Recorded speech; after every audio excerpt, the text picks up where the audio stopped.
Welcome to the first lesson to Budgie Anatomy. In this series we will discuss Budgie's anatomy starting with typography. Typography means the style and appearance. Our starring model for this lesson is Kiwi, so we really appreciate him giving us some of his busy time to teach you about typography.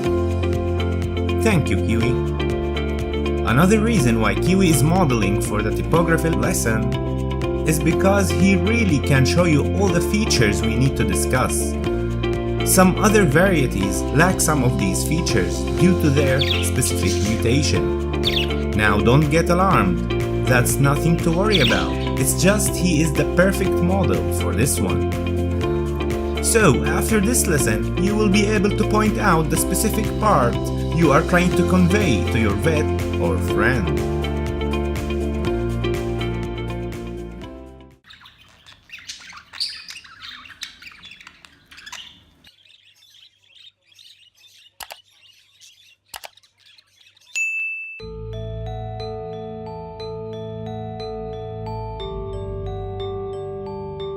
Let's start with the beak. Unlike your teeth, beaks are covered with skin. This skin produces a substance called keratin, the same material feathers, hair, and fingernails are made of.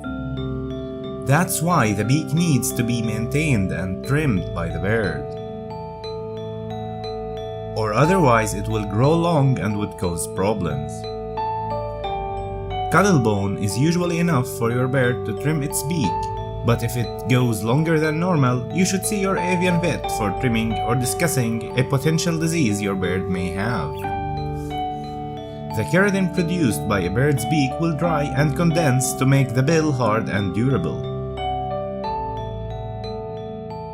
The beak is made of two parts, upper and lower mandible. The upper mandible is the one you see most of the time and your parakeet is able to move it, unlike the lower one, which your budgie can't move.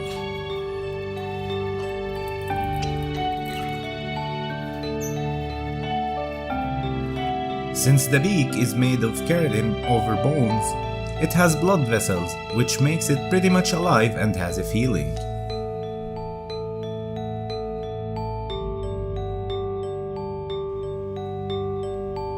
These are the nostrils, and if they are not clean, your bird might be sick and need a medical attention.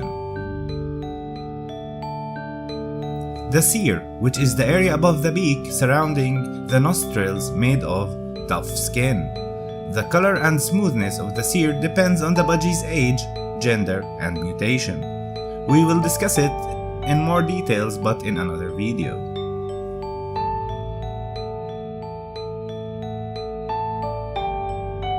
The mask. It is the area of your budgie's face below the beak. It is either white or yellow. Cheek patches. These are the triangle-shaped patches of violet, gray, or silver feathers below the eye on the cheek. These are an important factor for budgies to show their beauty and attract mates.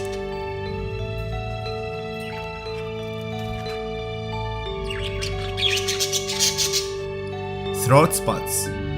These are the round black spots arranged along the base of the mask. The eyes. Budgie's eyes have a pupil, central dark circle, and an iris. The white ring around the pupil. Some varieties like Enos don't have a dark pupil, and some varieties don't have an iris.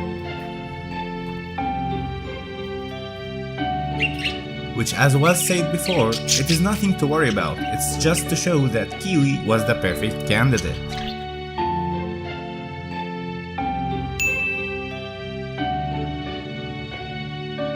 The forehead is the area above the Seer, and it is one of the main features you can tell if your budgie is below 4 months or not. And the reason behind that is young budgies have bars on their forehead, but at around 4 months, they lose these bars in their first molt, and you can see the bars in adults only on the crown, which is the area that follows the forehead. Ear coverts, the feathers that cover the budgie's ear. This is the breast or chest, and this is the abdomen. It could be white, yellow, green, blue, gray, violet, or any mixture of these together depending on your budgie's variety.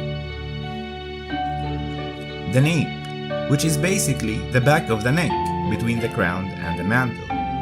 The mantle is the area of feathers in a triangle between the top of the budgie's wings.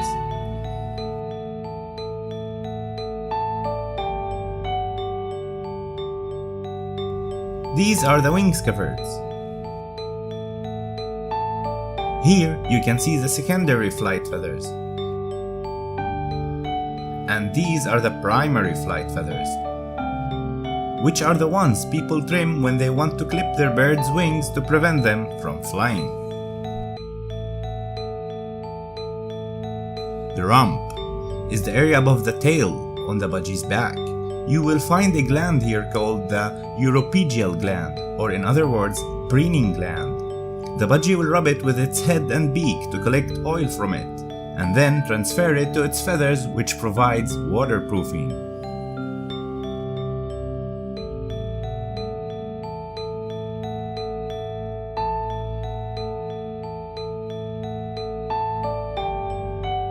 This is the leg, and this is the foot. In budgies, they have 2 toes pointing forward and 2 toes pointing backward, unless they have a genetical defect. And of course the nails, which are located at the end of each toe. And one of the reasons I keep advising people to have multiple perches of different thickness to keep your budgie's nails trimmed.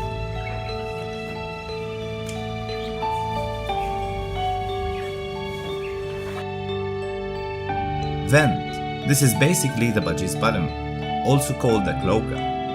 They have a single hole that expels all waste, and is also used in mating and egg laying.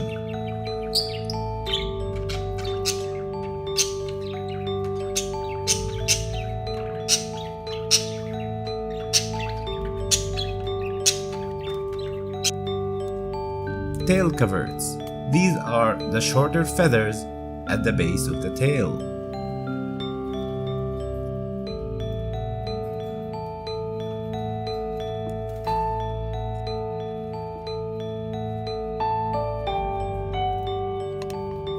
And finally, the tail feathers. Primary, secondary, and tertiary tail feathers.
For more about budgies, make sure to subscribe to the channel if you are watching this video from YouTube and hit the bell icon to get notified when the next video is up. Or like the Facebook page if you are watching this video from Facebook.